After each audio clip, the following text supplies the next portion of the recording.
kick things off today by talking about the man in my virtual background on YouTube.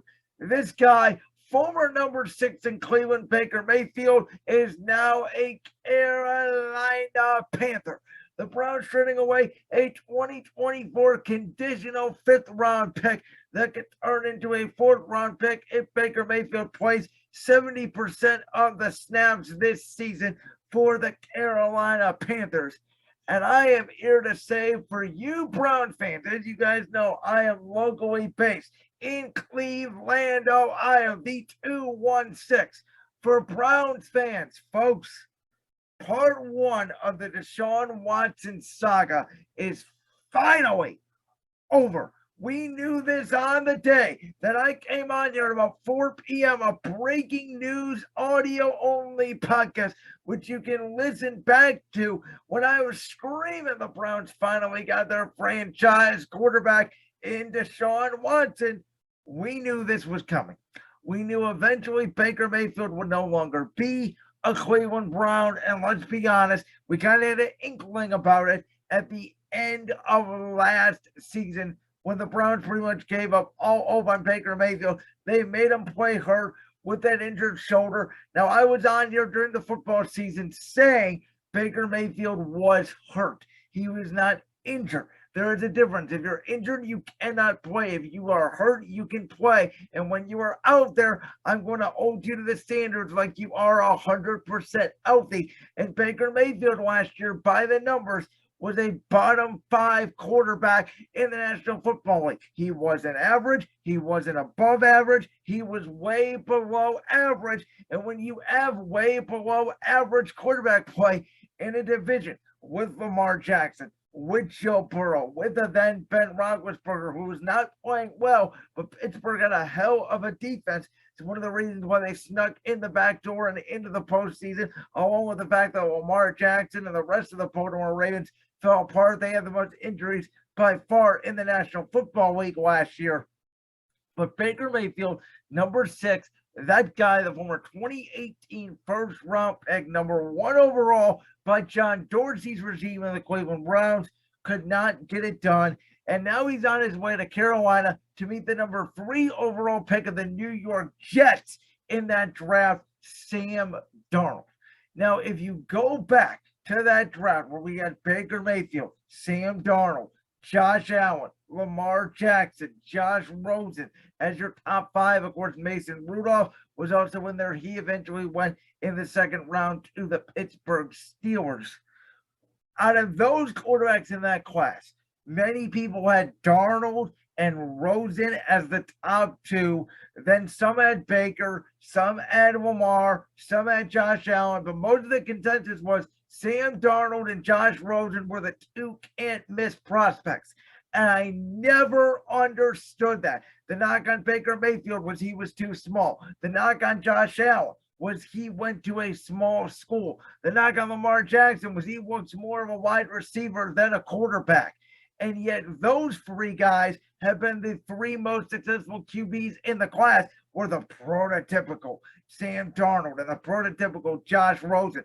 The 2 guys I particularly did not like in that draft were the 2 that struggled. And I'm not here to toot my own horn on most occasions, but I am going to today because I said at the time I was on radio at Buck Score Radio, I said Josh Rosen will be a complete bust. He will not last more than 1 year in Arizona. And I was right, and Arizona acknowledged it and went out and got Kyler Murray in next year's draft. And look at how they've been. Playoff team last year. I believe they've been a playoff team now the last 2 years as well. So Arizona acknowledged their mistake. And this offseason, the Browns went ahead. They acknowledged their mistake. They got rid of Baker Mayfield, and they upgraded their quarterback.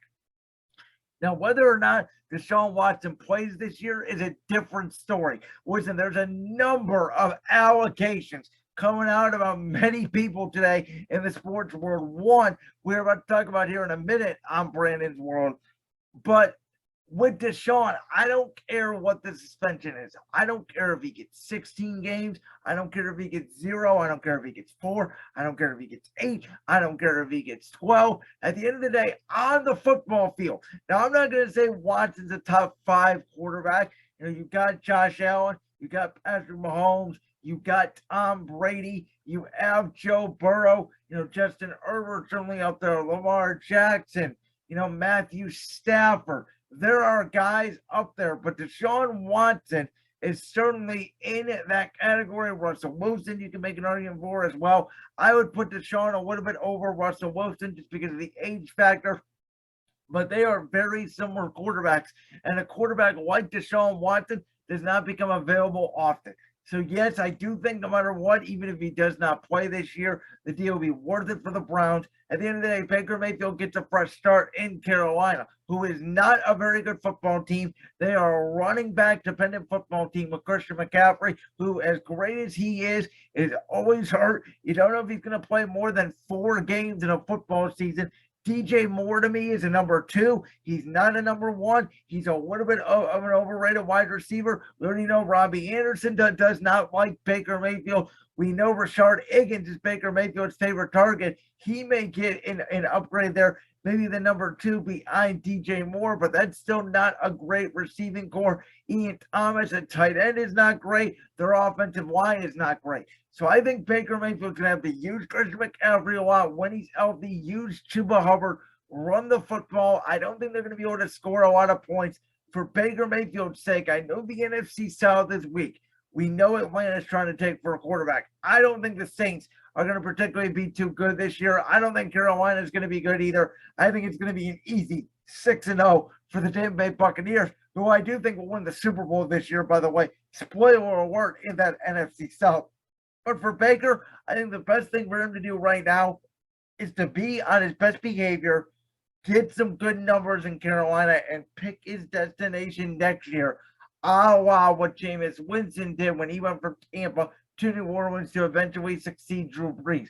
Whether Jameis Winston succeeds in that spot is yet to be known. I don't think he will. But I think this is a bad situation for Baker, but at least for his sakes, he finally got out of it. We're about to see Baker Mayfield against the Browns, I believe, week 1. I think he does start over Sam Darnold. I think Carolina would be crazy not to start Baker Mayfield. If they do start Sam Darnold, I think you're going to see Baker Mayfield's temper flare, and Baker may ask out of Carolina faster than he got there.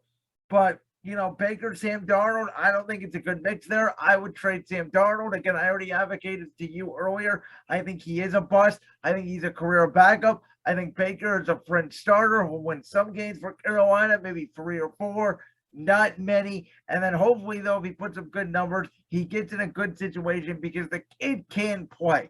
I'm not saying he can't play, but at the end of the day, Deshaun Watson, whether you think about him off the field, is a completely different issue.